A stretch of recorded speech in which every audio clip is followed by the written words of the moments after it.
Hello bachcho, let's read the question. Triethylamine SiH3 whole 3N is option A trigonal pyramidal and acidic, option B trigonal pyramidal and basic, option C trigonal pyramidal and neutral, and option D trigonal planar and weakly basic. So question में क्या बोला है कि ये जो हमारा compound है ट्राइसिलामाइन which is SiH3 whole 3N, ये इसका शेप क्या है और इसका नेचर कैसा है, मतलब इधर वो एसिडिक है, बेसिक है या फिर न्यूट्रल है। तो सबसे पहले अगर आप देखो तो यहाँ हमारे पास कंपाउंड है नाइट्रोजन। नाउ नाइट्रोजन का वैलेंस इलेक्ट्रॉन होता है 5। 5 में से ये क्या कर रहा है, 3 SiH3 मॉलिक्यूल के साथ बाइंड कर ले रहा है। तो ये हो गया नाइट्रोजन, ये हो गया इस पे एक लोन पेयर, ये बाइंड किया SiH3 SiH3 एंड SiH3 के साथ। बट यहां होता क्या है कि क्योंकि नाइट्रोजन पे क्या एक लोन पेयर इलेक्ट्रॉन है और जो सिलिकॉन होता है, अगर आप बात करो सिलिकॉन की तो सिलिकॉन पे होता है वैकेंट डी ऑर्बिटल।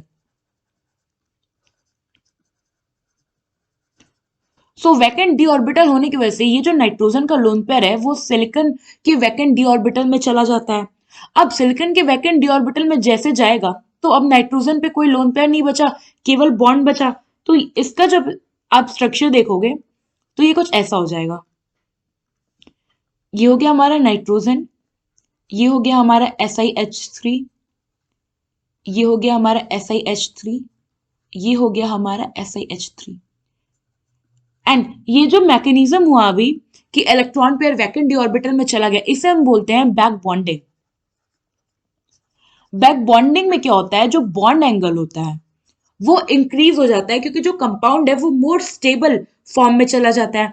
यहां पे अगर आप हाइब्रिडाइजेशन निकालते तो हाइब्रिडाइजेशन हमारा क्या होता है, अगर हमें किसी भी कंपाउंड का हाइब्रिडाइजेशन निकालना है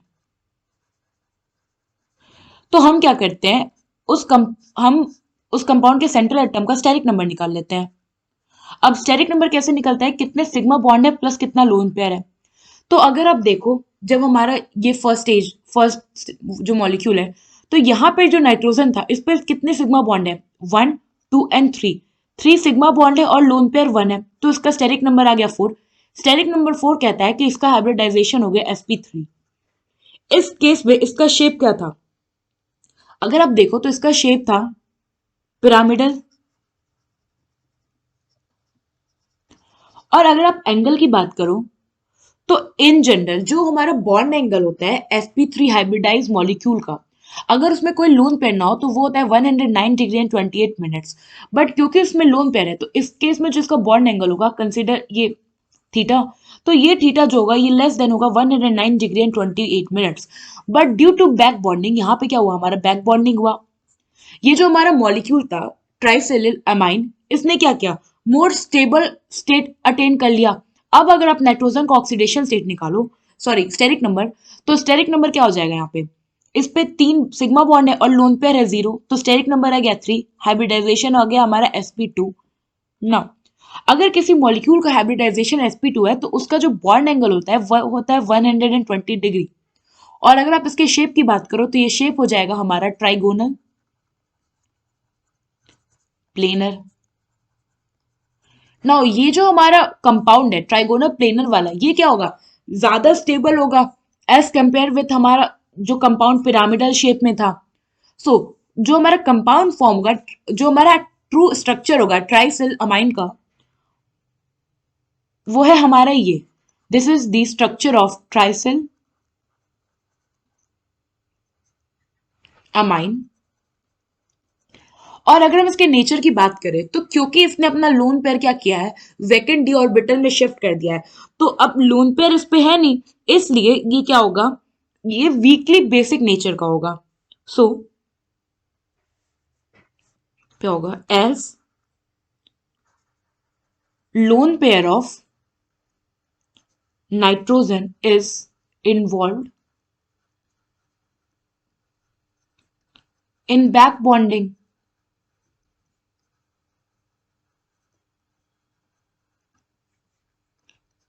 TSA which is triethylamine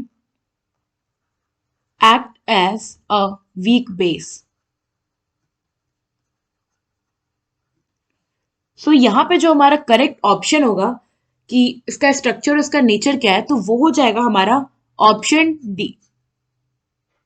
I hope आपको ये क्वेश्चन समझ में आया होगा। Thank you.